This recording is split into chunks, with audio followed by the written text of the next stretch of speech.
என்னடா அர்த்த ராத்திரியில பொண்டாட்டிகிட்ட கெஞ்சிக்கிட்டு இருக்க? எல்லாம் உன்னால வந்ததுடா. நான் என்ன பண்ணேன்? மாமா இவரு இரு. என்கிட்ட விஜய் கிட்ட பேசிட்டு இருந்தானா?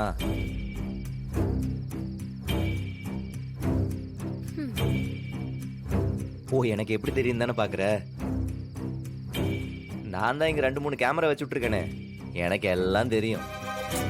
என்ன மாமா இதெல்லாம் இதெல்லாம் நல்ல பழக்கமா மாமா? அவ மிட் நைட்ல இவர்கிட்ட கொஞ்சம் கொஞ்சம் பேசிட்டு இருக்கா, இவரு அவகிட்ட குழஞ்சு பேசிட்டு இருக்காரு. கேட்டா ஒண்ணுமே இல்லங்கறாரு.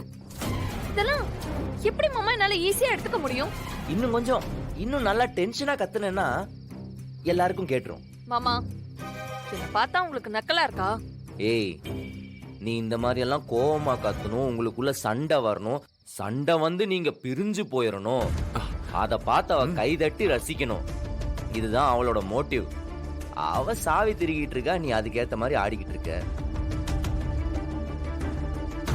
ஏய், அவ பேச்சுக்கெல்லாம் நீ ஆடலாமா? அதுவா உன் குணம்?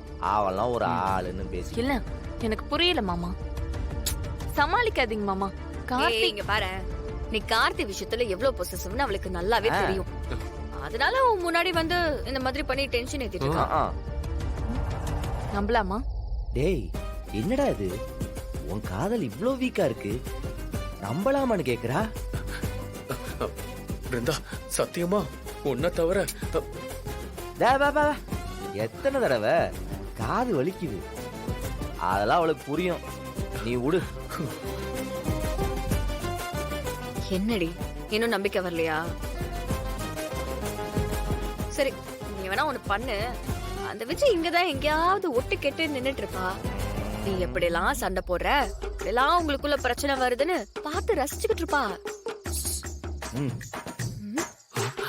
அடி பாவி, அங்க பாத்தியா?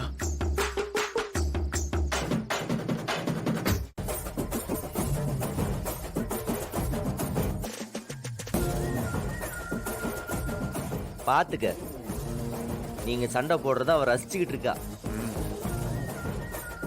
என்ன இது, கண்டுபிடிச்சிட்டானுங்களோ?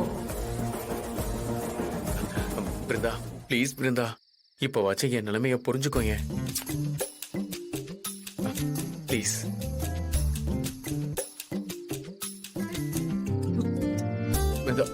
என்னடி என்ன சொன்னாலும் நம்பரா? என்னடா காப்பாத்தி விட்டோமா? அப்புறம் உங்களாலதான் எங்களுக்குள்ள பிரச்சனை, உங்களாலதான் என் பொண்டாட்டி என்கிட்ட பேச மாட்டேங்கிறா அப்பெல்லாம் சொல்ல மாட்டல? இல்லடா, இந்த நேரமும் திக்கு திக்குன்னு தாடா இருக்கு.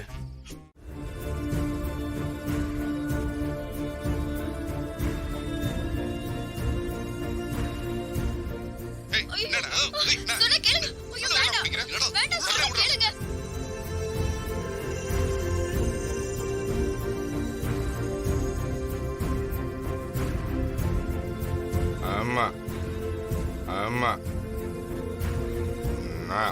நான் தான் கொலை பண்ணேன்.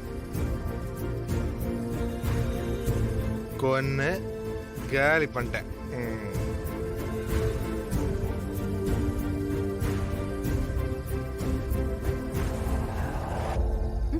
ஏய், நீனும் தூங்கலையாடா?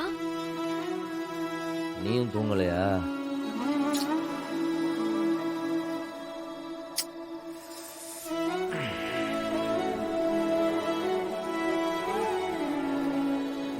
என்ன இந்த கோர்ட் சிசிடிவி ஃபுட்டேஜ் எல்லாம் ரீல் மாதிரி மண்டையில ஓடிக்கிட்டு இருக்கா? ஆமா, உனக்கு எப்படி தெரியும்? என் மண்டையிலே அதுதான் ஓடிக்கிட்டு இருக்கு. டேய் மரா, நாளைக்கு கோர்ட்ல எப்படியாவது அந்த வீடியோ ஏஐ வீடியோன்னு நம்ம நிரூபிக்கணும்டா. அது ஃபாரன்சிக் கிட்ட கொடுத்தா ப்ரூவ் ஆக போகுது. அது பண்ணலாம் தான், ஆனா அதுக்கு முன்னாடி அந்த சிசிடிவி ஃபுட்டேஜ் இருக்குல்ல, அதுதான் ஒரு மாதிரி உறுத்துது. அது ஒரிஜினல் தான்டா, அதை வச்சுதான் இவனுங்க கேஸ மொத்தமாவே ஃப்ரேம் பண்றானுங்க. அதுக்கு என்ன பண்ணலான்னு தான் யோசிச்சுட்டு இருக்கேன்.